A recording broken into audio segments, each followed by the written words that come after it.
Hello, Kapud Trip. Hello po.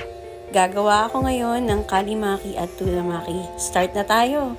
Ingredients: pipino, mangga, ebiko, wasabi, tuna, nori, crab stick, mirin. Start na tayo. Naglatig na ako ng nori sheet. And then, lagay na natin yung rice. Yung rice nga pala, ang kasama niyan is sugar, vinegar, and mirin mixture. Tansya-tansya lang, hindi naman tayo expert. Ayan, di ba nahihirapan pa ako.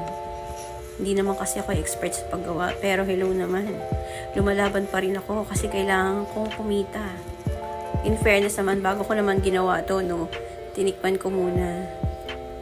Yung mga hindi marunong kumain yan, well, nasatisfied, masarap daw.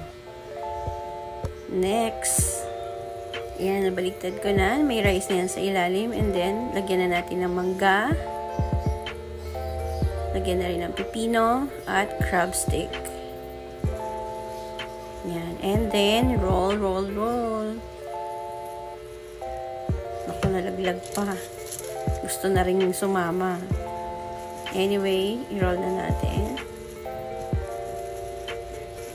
Hindi po ko expert. Pasensya na. And then, yung pang-roll ng sushi. Yan, go lang. Push mo yan, yan. I-press mo ng i-press. Okay.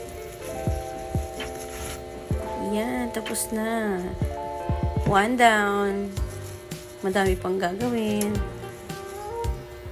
Okay na. Next.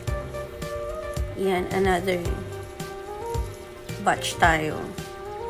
Again, mangga, pipino, and crab stick. Roll ulit. Repeat the steps.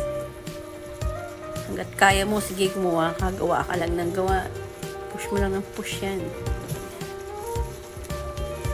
May order na kasi ako, kaya gumawa na ako. Malilate na naman ako ng deliver niyan. Ako po, Diyos ko, kabagal-bagal. Naghahabol na ako niyan, ha. Kasi kailangan 3 PM ma-deliver. Hello naman, anong oras na? 2:00 na. Pero kailangan magmadali. Next, tuna maki. Meron na pala siyang pipino, tuna, and mayo, Japanese mayo.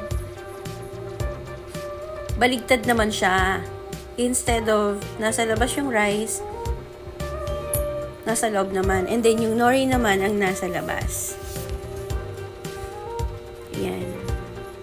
Pero I suggest kung bibili kayo ng tuna, mas masarap pa rin siguro yung century tuna. The best pa din naman talaga. Kasi nag-try lang ako ng medyo mura. Kasi nga, ang ingredients, hello naman, ang mahal. Kaya naman, naghanap ako ng mura. Pero anyway, okay naman siya. At saka guys, ingat-ingat lang, nagka-crack kasi talaga yung nori. Dapat konting lang.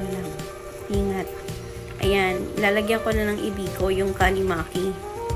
Napakamahal po ng ibiko na yan, Diyos ko Lord. Kakapiranggot. Nakita niyo naman, di ba? Kaya talagang todo tipid. Yung tama lang na ma-coat siya ng ibiko. So, okay na din. Pero, dagdag din naman siya flavor. Masarap siya kasi kapag nakagat mo siya, parang pumuputok siya. Yun ang gustong-gusto ko sa California Maki. Dati kasi lagi ako nagkikrave niyan. Pupunta pa ako ng Tokyo. Diyos ko. Kaya ko naman palang gumawa. Eh di mas tipid. Nakagawa na ako, nakabenta pa ako, di ba? Eto na, guys. Tapos na, di ba? Hindi ko na pinakita yung pagkat kasi struggle. Pero in fairness, ayan, ito na. Ayan yung mga orders. Meron pang mga nakasave. Kasi for later daw. So, ayan guys. Ito na. Nakapack na. Ready na for delivery guys. Enjoy nyo po. Maraming salamat sa mga umu-order sa amin. Walang sawang umu-order. Thank you po. Bye-bye.